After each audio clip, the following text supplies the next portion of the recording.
बिहार के 4 विधानसभा सीटों पर हुए उपचुनाव में जनसुराज को एक भी सीट पर सफलता नहीं मिल सकी थी, बल्कि 2 सीटों पर तो जमानत ही जब्त हो गई थी। उस चुनाव के परिणाम आने के बाद प्रशांत किशोर की रणनीति पर, जनसुराज की रणनीति पर तमाम मीडिया चैनल्स और राजनीतिक विश्लेषक सवाल उठा रहे थे कि क्या प्रशांत किशोर की रणनीति बिहार में नहीं चलने वाली है? क्या प्रशांत किशोर जितना मेहनत कर रहे हैं, इतना पसीना बहा रहे हैं बिहार में, बिहार के जनता के ऊपर उसका कोई असर नहीं हो रहा है? क्या प्रशांत किशोर सिर्फ अस्थाई जो राजनीतिक दल हैं उन्हीं को चुनाव जिता सकते हैं? इस तरह के तमाम प्रश्न प्रशांत किशोर के ऊपर, जनसुराज के ऊपर लोग उठा रहे थे। और तब प्रशांत किशोर ने अपना यह तर्क दिया था कि जिन 4 सीटों पर उपचुनाव हुए, उधर ना तो प्रशांत किशोर की पदयात्रा हुई थी, न उधर जनसुराज का संगठन तैयार हुआ था, और ना ही उधर के लोग जनसुराज से बड़े तादाद में जुड़े हुए थे। जितने पदयात्रा वाले क्षेत्र में लोग जुड़े हुए हैं, वहां संगठन भी तैयार हो गया है। लेकिन उस चुनाव के परिणाम के तुरंत बाद प्रशांत किशोर तिरहुत में जो एमएलसी का उपचुनाव हो रहा है, अपने साथियों के साथ, अपनी टीम के साथ वहां कैंप कर चुके हैं। और ये उस इलाके में चुनाव हो रहा है जहां प्रशांत किशोर की पदयात्रा भी हो गई है और जनसुराज का पंचायत स्तर तक संगठन भी तैयार हो चुका है।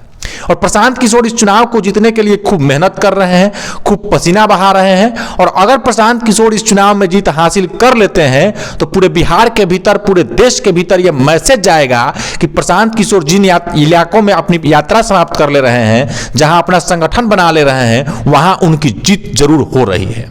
आपको याद होगा पिछले समय में जब सारण में एमएलसी का चुनाव हुआ था, तो यहां भी प्रशांत किशोर की पदयात्रा समाप्त हो गई थी और तब एक निर्दलीय कैंडिडेट को प्रशांत किशोर ने खड़ा करा करके उसको जीत दिला दिया था।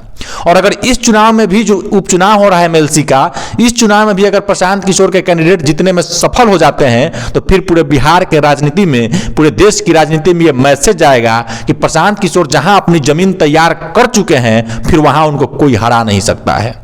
और उससे भी बड़ी बात यह है कि ये जो चुनाव हो रहा है, ये स्नातक का चुनाव हो रहा है। मतलब कि इसमें सिर्फ वही वोटर वोट करेंगे जिन्होंने स्नातक किया है। समझने वाली बात इसमें यह है कि जो स्नातक किए हैं वो प्रशांत किशोर को जानते भी हैं, प्रशांत किशोर जो बात समझाना चाहते हैं उसको समझ भी रहे हैं। तो इसमें जो वोटर्स हैं उनको प्रशांत किशोर को अपनी बात समझाने के लिए बहुत मेहनत करने की जरूरत नहीं है, जैसा कि आम चुनाव में होता है, जैसा कि उपचुनाव में हुआ था। इस चुनाव में सिर्फ पढ़े लिखे वोटर हैं जो प्रशांत किशोर के विजन को समझ रहे हैं, प्रशांत किशोर की बात को समझ रहे हैं, और प्रशांत किशोर जो बिहार के विकास की बात कर रहे हैं, जो अपना रोड मैप बता रहे हैं, उसको बिल्कुल आसानी से वोटर समझ भी रहे हैं। तो प्रशांत किशोर जितना पसीना बहा रहे हैं, जितना मेहनत कर रहे हैं, अगर इस चुनाव में प्रशांत किशोर को, जनसुराज को सफलता मिली तो फिर यह मान लेना पड़ेगा कि प्रशांत किशोर जहां अपना संगठन तैयार कर ले रहे हैं, फिर उनसे मजबूत उस इलाके में दूसरा कोई भी राजनीतिक दल का संगठन नहीं है। 5 तारीख को तिरहुत में वोटिंग है और जब इसका परिणाम आएगा तब यह देखने वाली बात होगी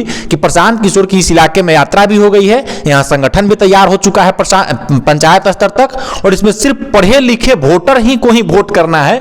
तो प्रशांत किशोर की बातों का असर लोगों के ऊपर हो रहा है कि नहीं हो रहा है। और अगर प्रशांत किशोर ये चुनाव जीतने में सफल हो जाते हैं तो ये मान करके चलिए कि अगर आगामी विधानसभा चुनाव से पहले प्रशांत किशोर पूरे बिहार का दौरा कर लेते हैं, जिस तरीके से पदयात्रा उन्होंने किया है, तो ये मान करके चलिए कि पूरे बिहार में प्रशांत किशोर झंडा गाड़ने में सफल हो जाएंगे। अब क्या कुछ होता है, ये सब कुछ पता चलेगा परिणाम के दिन। अंत में मेरा प्रणाम स्वीकार कीजिए। मेरा नाम अतुल है और आप पब्लिक मंच देख रहे थे। बहुत बहुत धन्यवाद।